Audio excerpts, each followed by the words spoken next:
Okay, I want to do some simple analysis on the Sage in Final Fantasy III. Uh, Sage used to be just well known as the best late game mage in Final Fantasy III, just because of the versatility in healing, which is more than effective at high job levels. You are more than effective in getting everybody healed well beyond their max HP at low levels like 58, 60 something, 70 something. All of this, all the way up to 99. 99 is when you start, like, you start getting a little not as efficient relative to your total HP, but still, when you look at damage relative to healing, as in the damage incoming to you versus how much you're healing, you're still more than effective. At which point, might as well take the extra intellect and the offensive capabilities as well as the healing, and you go Sage. But Sage is one step further than that. Sage can also use invocations, or evocations, I should say, that the evoker does, not the summoner, the evoker. And it's better this way than the other way. So, in the NES version, you're able to use summoning spells, and it's just not as good as in this version, which is weird to say, but some people might be saying, okay, it's just better black magic in terms of damage. It's multi-target, no damage penalty on no split damage, you know what I mean? It's just better black magic, right? No, because you already have all of this effective damage coming from the rest of your party. At this point in the game, late game, you have Bard that can use Requiem on all these endgame bosses that can just deal immense percentage damage beyond 9999 with Requiem, and just support on the off turns with Madhura Harp, or also the Apollo Harp at this point for magic defense. You have Ninja, who is out here just making good physical attacks like in the clip that I'm going to show, or has just the best back row damage and overall single damage use in Shuriken Toss from a pure damage dealer. That is just phenomenal. Combo that with being able to equip a Genji shield for defense and magic defense, and say your Masamune for it, buffed agility and such, and you are styling. You're styling for damage. You already have plenty of damage. You don't need to go further. It's just icing on the cake. But how can we go beyond that? Well, with the evocations, there are two in mind that go well beyond. And number one is Catastro. Yes, not the instant death, which isn't going to work on these bosses anyway, but the either slash, which isn't that impressive, it's just some bonus damage. It's fine. Still, damage is damage. Or, RNG wise, and this is the big one, even though it's a 50-50 chance, Protective Light. Getting Reflect on the whole party with one action is huge. It is great support. It allows for increased defenses. It allows for bonus chip damage here and there. But it definitely prevents some high debilitations from a lot of casters. And, well, the caster bosses in the endgame, talking Eureka with Echidna and some of the other bosses there, like the Guardian, the General, mainly Guardian, I believe, but especially Scylla, Scylla. That's the one that I was thinking of. Echidna is the one that I'm going to show now. She is brutal. Her and Cerberus are brutal casting wise. Ahriman does have some spells. The strategy's not going to be as good versus Cloud of Darkness, so still being able to have all that healing, having chip damage on top is great. You don't have to worry about having less spell slots because of the other evocation that you have access to, which is Hetra. 50% chance of casting a buffed up Faraga. That's already quite nice. That's okay. And then you, on the other coin's flip, you have basically Kiraja as a level 4 slot. Yeah, you're styling. You have so much healing that is totally fine. And that healing goes through Reflect. So you see the synergy now. That healing pairs so well with the Catastro. Really good.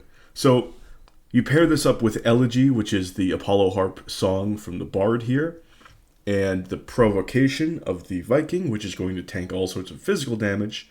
And even if you get hit with some AoE damage, it's not going to be that much, and you can afford the RNG coin flip of Hydra and just let things fly from there. Okay, well, if there are more magic casted, that's fine. That's going to take care of the reflect. Guess what? I can just then go and drop a Curaja proper or a Curaga. You're probably not even going to need the Curaja at that point because of the buff to magic defense from Elegy. Or what you can do on a boss like this who has very low physical attack, once you have a turtle shield up on the Viking there, you're not going to worry about using Madhura Harp for physical defenses. You're already set. What you then need, or then have access to with rotating Requiem and Elegy, what you can do after a while is just plop on the Dream Harp, use Payon, and get that really nice percentile healing, which can cover for any meteors that Echidna can drop. Now, I show everything in this Echidna fight. It's good versus, again, Scylla. It's good versus Xande. It's good versus Echidna. Sometimes good versus Ahriman, although Ahriman can get one-shot by a Dragoon at this point, so not too worried. It's really good versus Cerberus, and then it falls off versus Twin-Headed Dragon and the Cloud of Darkness. However, the standard Sage kit of healing with some decent damage is still good there. It's still nice to drop a Chocobo's Wrath at this end game. Save your Arise slots just in case, There's a bad example of a tornado getting through on this Echidna fight, and honestly, even if the Viking was dropped to 1 HP, wouldn't have mattered, because the Echidna is still dealing 0 damage to him in the back row. Not concerned. So, even then, you get some healing on after that, and it's not a problem. But let's showcase this. I want to just showcase this entire fight.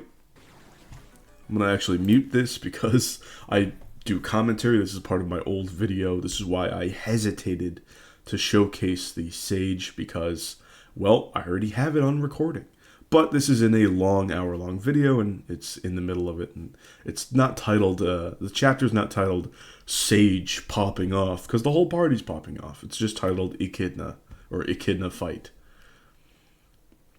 So here we have Elegy. Again, the Bard Viking ninja thing, that's old school. You slap a Sage onto that, that's also old school. But this evocation strategy, this is totally something that I've tapped into. And I hope you guys can get some good info from it, because it's top quality. So all miss, super lucky there. Again, provocation kind of failed there. Again, really lucky. But now we have Protective Light on. Or we've got Odin here. I think he's just slashing, right? Yep. So yeah, that's the negative aspect of using that. 6,200 damage, That's the bad part about it.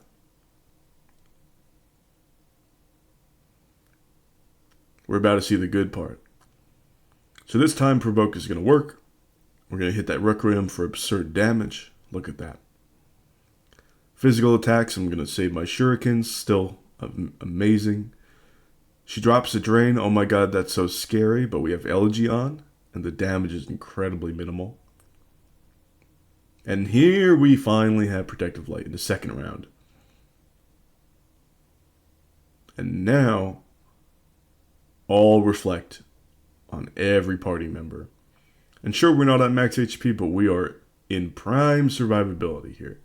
So now we're going to drop a Hydra, because somebody's not at full HP, just in case. Why not? Now we're going to do Loki Harp to buff up Ingus, because he's physically attacking. It's going to make his damage even higher. Characters hit above 32 hits and above 999, even if it doesn't show it. One-shotting Ahriman proves that, at least damage-wise. So the Loki Harp is going to be good, even though we're looking like it's normal. Again, saving everybody from Tornado here is just huge. We absolutely don't want any sort of Tornado to drop us down to like really low HP. We don't want that whatsoever. And because we're still at relatively high HP, well, we don't really have a bad coin flip with Hydra here. This Hellfire is just straight up damage. Check it out. Not bad. So again, our bad coin flips with these evocations has brought us about 12,000 damage so far. Not too good for a damage dealer, but considering we have all of this support and all of this potential healing on top, it's great. Like these are the negative aspects. 12,000 damage. We'll take it. I'll take that any day. We got Protective Light back up. Again, just covering for whatever tornado or anything you like. Any single target nastiness. A drain. Here we have the AoE, but we have LG up. So it does minimal damage. Maybe a little bit scary because Refi and Ingus took a little bit damage. Refi took damage prior from a physical attack. But again, we're just going to put on the Dream Harp and sing. And we are in very, very comfortable range. Very comfortable. Again, look, we all have Reflect on, so we can't just drop a Cura or a Curaga or a Curaja. We can't do that. It'll just heal the boss instead. Again, Echidna goes for that Tornado. It could have been a multi-target. It was a single target this time. And here we have the Healing Light. How much healing from a level 4 slot do you think this is going to do? Take a guess. Take a gander. Did you guess 6,000? I'm always taken aback by that. It's like, oh my god, it's so much. It's so much damage. And now that we're in such a good spot, with most of us being absolutely set up, except for one, I'm just going to drop a Shining Curtain on Refia to get that Reflect on her. Might as well. Don't want to spend the slot. Shining Curtain is a rare drop from certain enemies. It's pretty rare, so if you have one or two, now's the time to use them right in the end game. And yeah, I'm just thinking, like, do I want to use a Shuriken here? Do I want to just attack her?